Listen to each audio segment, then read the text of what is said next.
మంత్రిగా విధులు నిర్వహించినటువంటి చిలకలూరుపేట మాజీ శాసనసభ్యులు అలాగే మాజీ మంత్రి గారు విడుదల రజనీ గారు ప్రజా జీవితంలో నిత్యం ప్రజల మధ్య ఉండేటువంటి దినచర్యలో భాగంగా ఇవాళ తన నియోజకవర్గంలో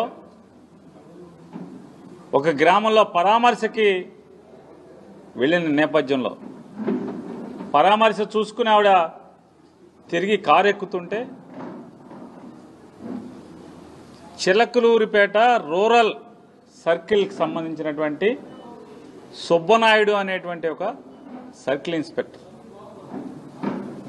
మొత్తం పాత్రికేయ మిత్రులు కానీ సభ్య సమాజం కానీ అందరం కూడా మన కళ్ళతో మనం చూసాం.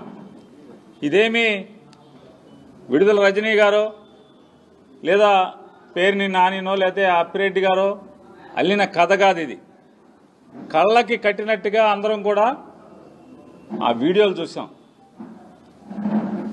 అంటే ఒక ప్రజా జీవితంలో ఒక ఉన్నత స్థానం ఒక ఉన్నత బాధ్యతలు నిర్వర్తించినటువంటి ఒక వ్యక్తిని తన కారు ఎక్కుతుంటే ఏ రకంగా కనీసం నాలాంటి మగోడు ఎవడన్నా అయితే పోన్లే ఆడ మదం చూపించుకుంటాకి మమ్మల్ని తోసాడులే అనుకుని సరిపెట్టుకోవచ్చు. కానీ సభ్యత సంస్కారం మర్చిపోయి చట్టం మర్చిపోయి ఒక మహిళ పట్ల ఏ రకంగా దురుసుగా ప్రవర్తించాడో చూస్తే అతను కాకి బట్టలు వేసుకున్నటువంటి అధికారా లేదా కాకి బట్టల మాటన అహంకారం బట్టలు తొడుక్కొచ్చిందా లేదా రాక్షసత్వం బట్టలు తొడుక్కొచ్చిందా అనేది ఇవాళ మనం ఆలోచించుకోవాల్సినటువంటి అవసరం మనకు కనపడుతుంది. అంటే ఆయన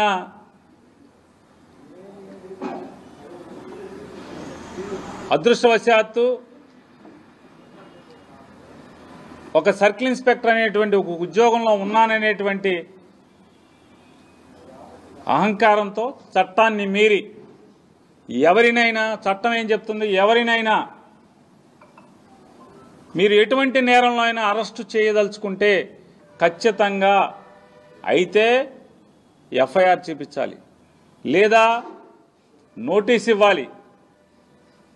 ఎటువంటి కాగితం చూపించడు, ఎటువంటి కారణం చెప్పడు. నా ఇష్టం, నేను అరెస్టు చేస్తా, ఎవడ ఆపుతాడు, అవసరమైతే నీ మీద అసాల్ట్ కేసు పెడతా. మీరు విన్నారు, అవసరమైతే అసాల్ట్ కేసు పెడతా అంట రజనీమ్మ గారి మీద. అంటే ఆవిడ కారులో ఆవిడ కూర్చుని ఉంటే ఆ డోరు లాగి ఆవిడ్ని బయటికి లాగుతాడు. మహిళ అనేటువంటి విచక్షణ లేకుండా ఎలా పడితే అలా ప్రవర్తిస్తాడు, మీదకొస్తాడు. మన ఇంట్లో ఆడవాళ్ళు లేరా? ఇంట్లో తాడి కట్టిన వాళ్ళు లేదా? జన్మనిచ్చిన వాళ్ళు లేదా? తోడబుట్టిన వాళ్ళు లేరా? ఎలా పశువులాగా ప్రవర్తిస్తాం? చట్టం నీ ఇష్టం, ముద్దాయిలను అరెస్ట్ చేసుకుంటావు. ఒక శ్రీకాంత్ రెడ్డిని కాకపోతే మా పార్టీలో ఉన్న లక్షల మందిని వేసుకుంటారు, మేము రెడీగా ఉన్నామని చెప్తున్నాం కదా సంవత్సరం నుంచి. మీ ఇష్టం వచ్చినండి, మీ ఇష్టం, మీ చేతనైంది మీరు చేసుకో. మీకు అధికారం ఇచ్చారు ప్రజలు కదా, మీకు అధికారం ప్రజల్లో ఏ మాట చెప్పారో ఆ మాటని నెరవేర్చలేరు, ప్రజలకు మంచి చేయలేరు, ఊళ్ళు బాగు చేయలేరు. ఏం చేస్తారా అంటే వైఎస్ఆర్ కాంగ్రెస్ పార్టీ వాళ్ళని అరెస్ట్ చేస్తారు, చేసుకోండి, మేము రెడీ అంటున్నాగా. పారిపోయేవాడు ఎవడున్నాడు? వైఎస్ఆర్ కాంగ్రెస్ పార్టీ కార్యకర్త జెండా మోసేవాడు నువ్వు కేసెడతా అంటే పారిపోయేవాడు ఎవడు? స్టేషన్కి ఎదురొస్తామని చెప్తున్నాం కదా. కాకపోతే పద్ధతిగా చట్టం మేరకు చట్టానికి లోబడి ఎందుకు నన్ను అరెస్ట్ చేస్తున్నావు, నేను ఎందుకు పోలీస్ స్టేషన్కి రావాలి, నా మీద కేసు ఏంటి, ఏ సెక్షన్లతో ఎఫ్ఐఆర్ నమోదు చేశావు, నా మీద ఎవడు ఫిర్యాదు చేశాడు, ఫిర్యాదు సారాంశం ఏంటి, ఏ రకంగా నేను చట్టానికి లోబడి నేరానికి చేసినట్టుగా నా మీద అభియోగాలు నమోదైనవి నాకు చెప్పాలి కదా. ఇది చట్టం చెప్తుంది కదా. ఏమీ చెప్పకుండా రాక్షస రాజ్యంలాగా ఒక మహిళా మాజీ మంత్రిని డోరు పట్టుకుని నువ్వు కారు దిగని చెప్పని కారులోంచి బయటికి లాగుతావు.